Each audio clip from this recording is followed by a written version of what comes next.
गुरुपौर्णिमेच्या शुभमुहूर्तावर doctor Vitthalrao Vikhe Patil फाउंडेशनच्या doctor Vikhe Patil memorial hospital and medical कॉलेजच्या नेत्ररोग विभागात अत्याधुनिक एम्निओटिक मेम्ब्रेन ट्रान्सप्लांट अंत उपचार पद्धतीचा शुभारंभ करण्यात आला आहे।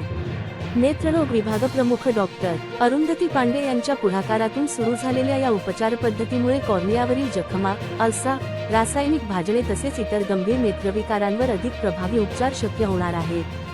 त्यामुळे अहिल्यानगरसह परिसरातील रुग्णांना आता मोठ्या शहरांमध्ये न जाता स्थानिक पातळीवरच आधुनिक आणि दर्जेदार नेत्रसेवा मिळणार आहे। ही सेवा डॉक्टर सुजय विखे पाटील आणि डॉक्टर अभिजित दिवटे यांच्या मार्गदर्शनाखाली सुरू करण्यात आली। ब्रिगेडियर डॉक्टर अरुण त्यागी, डॉक्टर देशपांडे, डॉक्टर सतीश मोरे आणि डॉक्टर प्रसाद काजळे यांनीही या उपक्रमासाठी महत्त्वाचे मार्गदर्शन आणि सहकार्य केले। या प्रकल्पात प्रसूती व स्त्रीरोग विभागाचेही मोलाचे योगदान राहिले।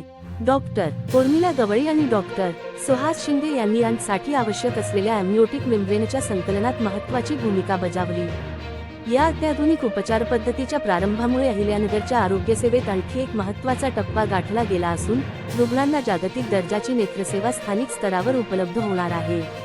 अहिल्यानगर जिल्हा प्रतिनिधी Uday Joshi, Maharashtra today TV news, Ahilyanagar.